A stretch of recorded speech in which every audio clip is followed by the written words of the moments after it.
देव गुरु बृहस्पति, जिन्हें planet of luck भी कहा जाता है, राशि परिवर्तन करने वाले हैं, यानी कि आपके सप्तम भाव से निकलकर अष्टम भाव में गोचर करेंगे। मेष राशि से निकलकर वृषभ राशि में गोचर करेंगे।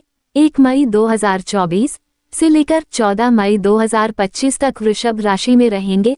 तो आज हम बात करेंगे कि गुरुदेव का यह महापरिवर्तन तुला राशि वालों के लिए क्या फल लेकर आ रहा है और इस वर्ष आपके जीवन में क्या बदलाव आने वाले हैं। पूरे 12 साल के बाद देव गुरु बृहस्पति वृषभ राशि में आए हैं।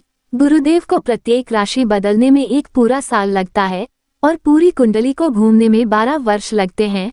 पिछले साल गुरुदेव आपके सप्तम भाव में थे और अब अष्टम भाव में आ जाएंगे। ये वीडियो आपकी जन्म की राशि चंद्र राशि पर आधारित है। यदि आप हमसे परामर्श लेना चाहते हैं तो हमारी ईमेल आईडी पर संपर्क कर सकते हैं। देव गुरु बृहस्पति को देवताओं का गुरु कहा जाता है।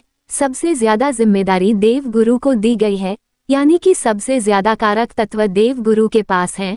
जैसे संतान के कारक देव गुरु बृहस्पति हैं, ज्ञान के कारक देव गुरु बृहस्पति हैं, आध्यात्मिकता यानी कि स्पिरिचुअलिटी के कारक देव गुरु बृहस्पति हैं, धन के कारक, पति के कारक, उच्च शिक्षा के कारक और भाग्य के कारक भी देव गुरु बृहस्पति ही हैं।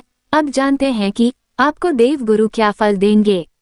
आपकी राशि से बृहस्पति देव आपके अष्टम भाव में गोचर करेंगे। गुरुदेव आपके तीसरे और छठे भाव के स्वामी हैं और अष्टम भाव में बैठे जाएंगे, इसलिए विपरीत राजयोग बन जाएगा। इससे आपको विपरीत परिस्थितियों में सफलता प्राप्त होगी। इसलिए जो लोग किसी परेशानी में फंसे हुए थे, कोर्ट कचहरी के मामलों में फंसे हुए थे या ऐसे शत्रुओं में घिरे हुए थे जहां से बाहर नहीं निकल पा रहे थे, कोई रास्ता नहीं निकल रहा था, इन विपरीत परिस्थितियों से अब गुरुदेव आपको बाहर निकालेंगे। लेकिन गुरुदेव अष्टम भाव में आएंगे, अपने शत्रु के घर में आएंगे और अष्टम भाव कुंडली का खराब भी होता है। इसलिए आपको ध्यान रखना है कि कहीं आपका बॉडी फैट इंक्रीज ना हो जाए। डायबिटीज, शुगर और गैस्ट्रिक प्रॉब्लम का भी आपको ध्यान रखना होगा, क्योंकि गुरुदेव यहाँ से 12वें भाव को देख रहे हैं। 12वां भाव होता है खर्च का, अस्पताल का, जिससे दवाइयों का, हॉस्पिटल का खर्चा बढ़ जाता है। इसके साथ साथ 12वां भाव विदेश का भी होता है। तो यदि आप विदेश से जुड़ा हुआ कोई भी कार्य कर रहे हैं, किसी MNC में काम कर रहे हैं, तो आपको फायदा होगा। यदि आप विदेश जाना चाहते हैं तो भी अच्छे योग बनेंगे। लॉन्ग ट्रैवल के योग भी बन रहे हैं। यदि MNC कंपनी में काम कर रहे हैं तो प्रमोशन के योग बनेंगे। यदि नौकरी नहीं कर रहे हैं और MNC में अप्लाई कर रहे हैं तो भी नौकरी मिलने के योग बनेंगे। परंतु ये घर खर्च भी बढ़ा देता है, उसका ध्यान रखिएगा। अस्पताल के खर्चे बढ़ेंगे, चाहे वह आपके अपने लिए हो या किसी अपने के लिए। गुरुदेव की दृष्टि आपके दूसरे भाव पर भी पड़ रही है। दूसरा भाव होता है धन का। सोचने वाली बात है कि गुरुदेव खर्चे के भाव को भी देख रहे हैं और धन के भाव को भी देख रहे हैं। गुरुदेव आपके खर्चे तो करवाएंगे, लेकिन साथ साथ आपके बैंक बैलेंस को भी कंट्रोल में रखेंगे। इनकम भी रहेगी आपकी, इन्वेस्ट भी करेंगे आप। दूसरा भाव कुटुंब का और वाणी का भी होता है। दूसरा भाव आपकी वाणी और कम्युनिकेशन स्किल का भी होता है। गुरुदेव आपके कम्युनिकेशन स्किल्स को अच्छा करेंगे। इस समय आप अपनी वाणी से लोगों को अट्रैक्ट कर पाएंगे। जो लोग काउंसलिंग के काम में हैं या टीम लीडिंग करते हैं या टीचिंग करते हैं, मार्केटिंग का काम कर रहे हैं, उन्हें इस गोचर से काफी फायदा होगा। इसके साथ साथ दूसरा भाव परिवार का भी होता है, तो इस समय परिवार में खुशहाली का माहौल देखा जाएगा। इस समय आप फैमिली प्लानिंग भी कर सकते हैं। गुरुदेव आपके छठे भाव के स्वामी भी हैं और दूसरे भाव को देख रहे हैं, तो इस समय आप कोई लोन भी ले सकते हैं।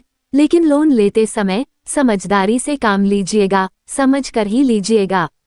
इसके अलावा गुरुदेव की तीसरी दृष्टि आपके चौथे भाव पर भी पड़ रही है। चौथा भाव होता है प्रॉपर्टी का, वाहन का, सारे मटेरियलिस्टिक सुख सुविधा भी चौथे भाव से देखे जाते हैं। इस समय आप अपनी प्रॉपर्टी को रिनोवेट करने का, बदलने का सोचेंगे या आप कोई नया वाहन ले सकते हैं। चौथा भाव माता का भी होता है। इस समय आपको माता के स्वास्थ्य का भी ध्यान रखना होगा। माइग्रेन या जॉइंट पेन की समस्या हो सकती है, क्योंकि गुरुदेव छठे भाव के स्वामी है। लेकिन इसके साथ साथ माता के जीवन में खुशहाली भी देखी जाएगी। आपका कनेक्शन, रिश्ता माता के साथ अच्छा रहेगा। आपकी माता इस समय खुश रहेंगी, केवल उनकी सेहत का ध्यान रखिएगा। इनके साथ साथ इस समय शनि देव आपके पंचम घर में है और राहु छठे घर में है, इसलिए फॉरेन कनेक्टिविटी बहुत ज्यादा दिख रही है।